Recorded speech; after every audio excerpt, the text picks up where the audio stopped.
안녕하세요. 스티치 가든에 오신 것을 환영합니다. 밋밋한 에어컨 커버에 술을 놓아서 장식을 해보려고 하는데요. 붙였다 떼었다 할 수 있게 똑딱 단추를 달아서 탈 부착식으로 만들 거예요. 가로가 12cm, 세로가 54cm 정도 되는 그림 크기인데요. 제목은 해오라비 난초예요. 기존의 다른 도안을 할 때처럼 맨 아래쪽에 원단, 먹지, 트레싱지를 놓고 준비해서 그림을 그려주면 되고요. 길쭉한 원단에 도안이 옮겨졌는데요. 원단용 펜을 사용해서 조금 더 상세하게 보완을 해주면 되고요. 처음으로 사용할 실은 약간 두께감이 있는 녹색 복합사예요. DMC 5번사로 되어 있는 92번 실인데요. 나염의 간격이 상당히 길게 되어 있는데요. 이거를 나염 간격 길이만큼 커트한 다음에 절반으로 접어서 가장 진한 쪽이 맨 아래쪽에 위치할 수 있게 원단의 뒷면에서 나와서 일단 실을 위쪽으로 뽑아 놓아요. 4가닥인데요. 차례대로 나란히 놓은 다음에 수트를 고정시키는데 원단 폭이 좁기 때문에 제가 타원형 수트를 사용을 할 거예요. 4가닥의 굵은 실을 원단 위에다가 놓았는데요. 이거를 가느다란 실로 고정을 시켜줄 거예요. DMC 3345번인데요. 굵은 실 색상과 거의 비슷한 색상을 골라서 눈에 잘 띄지 않게끔 결 방향을 맞춰서 고정을 시켜주는데요. 4가닥의 굵은 실이 원단 위에 평평하게 펴져 있는데 이거를 이렇게 사선 방향으로 까베기 모양의 그 결이 살아날 수 있게 그대로 고정을 시켜줄 거예요. 이렇게 나와서 까베기 모양 방향으로, 그러니까 사선 방향으로 고정을 시키는 거죠. 보통은 카우칭 스티치를 놓을 때 왼쪽에 있는 그림처럼 굵은 실이 또렷또렷하게 고정이 될 수 있게 하나하나를 전체를 감는데요. 지금 하고 있는 줄기 같은 경우는 옆에 있는 색상과 서로 맞물릴 수 있게끔 굵은 실의 중간에서 바늘이 나와서 옆에 있는 굵은 실의 중간으로 바늘이 들어가고 있는데요. 이렇게 하면은 하나의 줄기가 서로 이렇게 맞물려 있는 것처럼 되기 때문에 훨씬 자연스럽게 줄기를 표현할 수 있어요. 그리고 이것도 이제 사선 방향으로 하기 때문에 멀리서 보면은 5번사로만 술을 놓은 것 같은 그런 느낌이 드는데요. 실제로 5번사 같은 경우는 실이 약간 굵기 때문에 원단이 고울 때 원단 결이 촘촘하면은 원단을 통과하기가 약간 불편한 감이 있어요.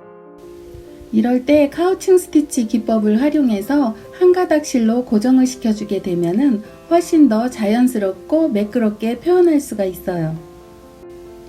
실 하나하나마다 바늘을 끼워 놓았기 때문에 총 5개의 바늘을 사용하고 있는데요.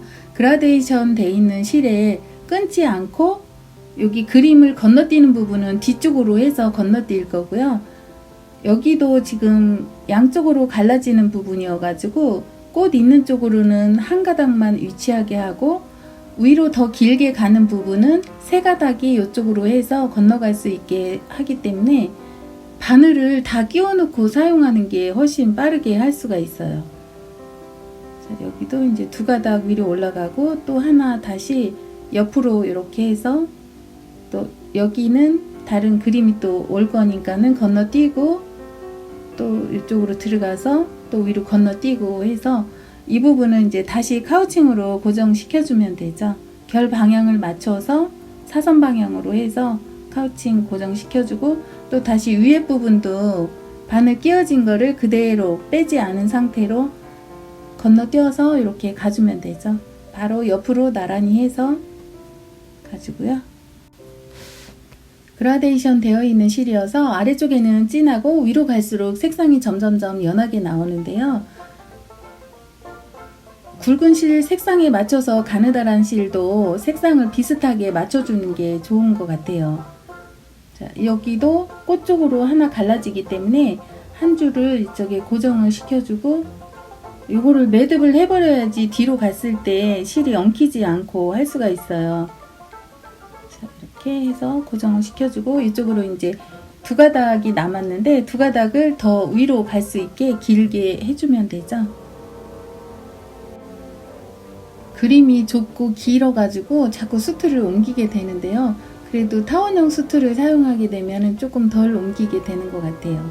여기도 굵은 실과 비슷한 색상의 실을 사용을 해서 고정을 시켜주고요. 제일 길게 하나 이렇게 해줬는데요. 자, 나란히 해서 두 줄기를 한 다음에 이거를 뒤로 가서 두 개를 아예 이렇게 묶어버려야 돼요. 지금 앞쪽에서 굵은 실이 건너뛰었기 때문에 뒤에가 수 놓은 부분이 없는데요. 이렇게 해서 커트 잘라버려야죠. 자, 앞으로 넘어와서 이거를 이제 가느다란 실로 마저 고정을 시켜주면 되고요. 자, 이렇게 가장 긴 줄기가 되었어요. 두 번째로 긴 줄기를 해볼 건데요. 처음에 했던 것과 마찬가지로 가장 진한 색이 아래쪽에 위치하게 해서 세 가닥으로 출발을 할 거예요. 첫 번째 했던 줄기는 네 가닥으로 해서 제일 두꺼웠고요. 두 번째는 길이가 요거보다는 좀 짧아요. 그래서 세 가닥으로 해서 약간 더 가늘게 할 거고요. 이런 복합사 실을 사용할 때에는 버리는 실 부분이 굉장히 많이 있게 되는데요. 맨 아래쪽에 진한 색을 하려고 전부 다 진한 색으로 할 필요는 없는 것 같아요. 약간 연한 색이 왼쪽에 지금 위치하게 되었는데 실을 아껴 쓰려고 하다 보면은 이런 경우도 있는데요.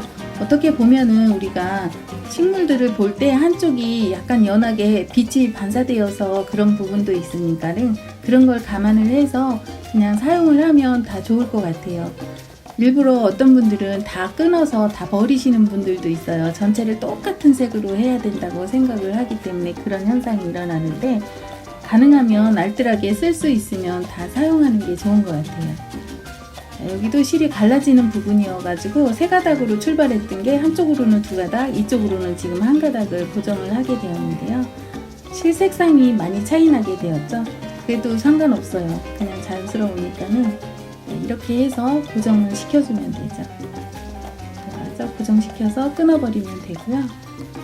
자, 이쪽에 두 가닥 있는 것도 위로 계속 올라갈 거니까는 차례차례 해서 뒤로 건너서 또 위쪽으로 올라가고 또 건너가고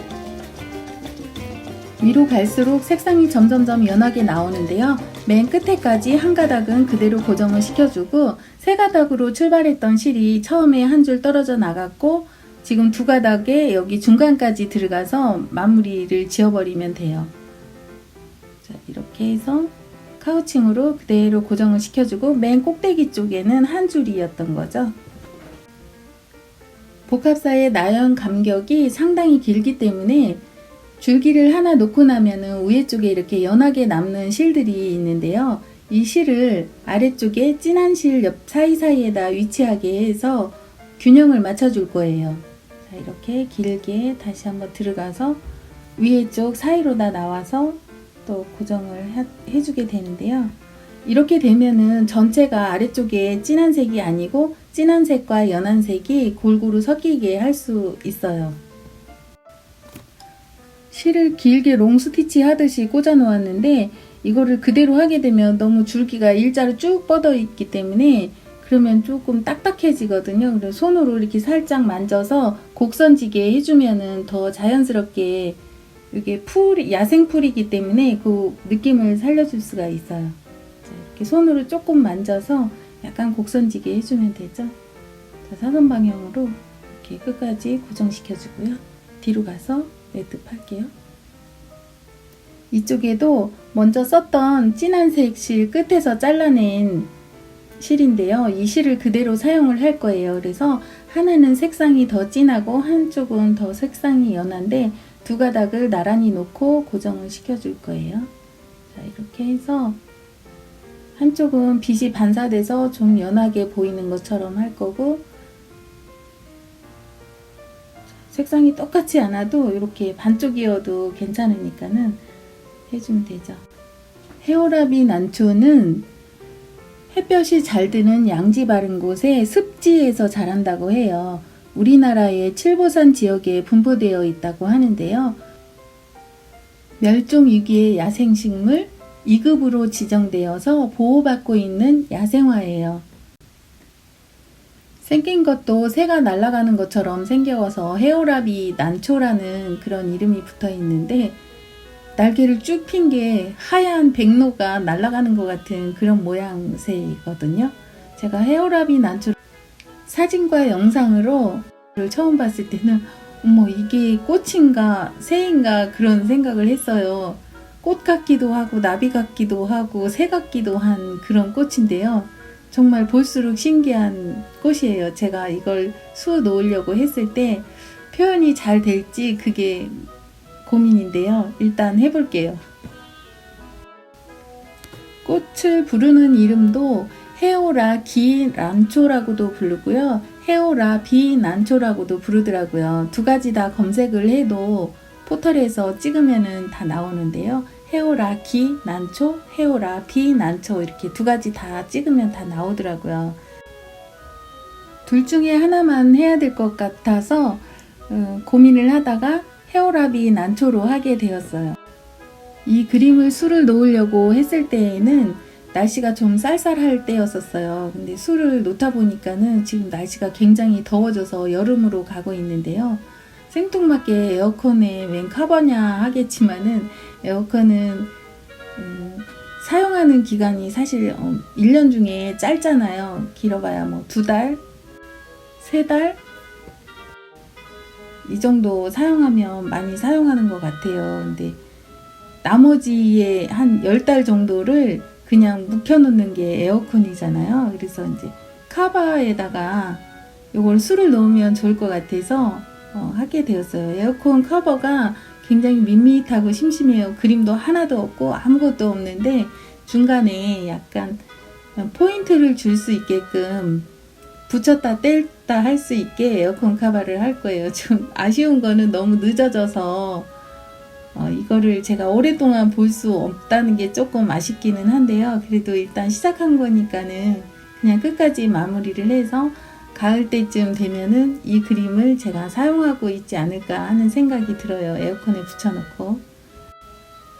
요즘 새로 분양하는 아파트들은 에어컨이 매립형으로 되어 있어서 사실 에어컨이 필요가 없어요. 이런 에어컨 커버도 필요 없는 분들도 많이 있으실 텐데, 그래도 살림살이들을 이렇게 보면은 저 같은 경우는 매장에서 난로도 사용하고 있는데요. 그 난로도 겨울에만 사용하고 여름에는 또 사용을 안 하고 한쪽에 이렇게 밀쳐놓고 그래요. 그러다 보면은 그게 그냥 나와 있는 그 모습이 좀 미울 때가 있는데, 그런 것도 커버를 해서 해놓으면 예쁘고 그렇거든요. 꼼꼼하게 알뜰하신 분들은 선풍기 동그란 그거에도 이렇게 커버를 만들어서 예쁘게 장식용으로 쓰시는 분들도 있는데요. 정말 살림을 하시는 그 스킬들이 너무너무 대단하신 것 같아요. 저는 전에 컴퓨터 키보드 매트를 만드는 적이 있는데 그걸 2개나 만들었어요. 장패드여가지고 키보드랑 옆에 마우스를 같이 놓을 수 있는 매트예요. 아직도 매장에 그게 있는데 그냥 그것도 보면 볼 때마다 약간 뿌듯하고 예쁘고 그래요. 우리가 이렇게 생활을 하다 보면은 주변에 생활자수를 이용해서 무언가를 작품을 만들 수 있는 그런 제품들이 찾아보면 많이 있어요. 여러분들도 그런 걸 생각을 해서 작품을 만들어 보면 좋을 것 같아요. 생활자수를 수 놓아서 액자로 반듯하게 해서 벽에 걸어도 예쁘지만은 생활자수라는 게 실제로 내가 사용하고 쓸 수 있어야 되는 거잖아요. 뭐 빨래도 막 하고 뭐 이렇게 뭐 베개를 만든다든지 이불을 만든다든지 마구마구 사용하면서 내 생활에 밀접하게 연관되어 있어야지 그게 자수로서의 가치가 더 높아지는 것 같아요. DMC에서 나오는 이런 생활자수 실들은 대개가 염색이 굉장히 좋은 편이에요. 색상도 고르게 잘 나오고 세탁을 해도 물이 안 빠지는 그런 좋은 점들이 있어요. 간혹가다 이제 어떤 진한 색들이 이제 물이 빠질 때가 있는데 그런 거는 경우가 좀 드물고요. 대부분의 실은 거의 물 빠짐이 없다고 보면 돼요. 그렇기 때문에 생활자수로 활용하기가 아주 좋은 거죠. 굵은 실을 천 위에다 놓고 가느다란 실로 굵은 실의 사이사이로다 바늘이 나와서 고정시켜주는 카우칭 스티치를 오늘 해보았는데요. 다음 시간에는 섀도우 스티치의 응용을 해볼 거예요. 줄기의 사이사이에 있는 잎을 해볼 건데요.